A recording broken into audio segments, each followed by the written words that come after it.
L4, L5 disc bulge తో last week ఇద్దరు patients ని చూశాను. ఒక పేషెంట్ కి ఒకటే సెషన్ లో 70% పెయిన్ తగ్గింది.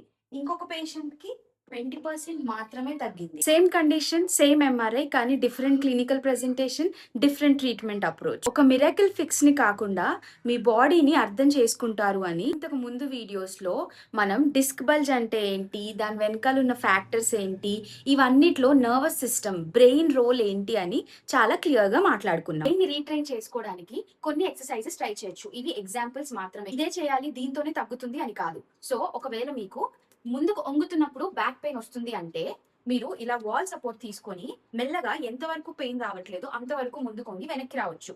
స్లోగా కొంచెం ఆ రేంజ్ ని మీరు ఇంక్రీజ్ చేయొచ్చు. దీని వల్ల బాడీకి కరెక్ట్ గా ఎలా బెండ్ అవ్వాలి అని కూడా తెలుస్తుంది. అలాగే బ్రెయిన్ ఓవర్ టైమ్ లో మజిల్ గార్డింగ్ కొంచెం తగ్గిస్తుంది. ఇలానే ఏదన్నా ఒక మూవ్మెంట్ ఒకవేళ చాలా పెయిన్ఫుల్ గా ఉంటే ఆ మూవ్మెంట్ ని కళ్ళు మూసుకొని మీరు ఒక 10 టైమ్స్ పెయిన్ లేకుండా చేస్తున్నట్టు విజువలైజ్ చేసుకోండి. మీరు ట్రై చేసి చూస్తే కొంచెం మీకు పెయిన్ తగ్గుతుంది. ఎందుకంటే బ్రెయిన్ గార్డింగ్ ని కొంచెం తగ్గిస్తుంది కాబట్టి. డిస్క్ బల్జ్ గురించి ఇంకేమైనా కన్సర్న్స్ ఉంటే కామెంట్స్ లో మీరు నన్ను అడగొచ్చు.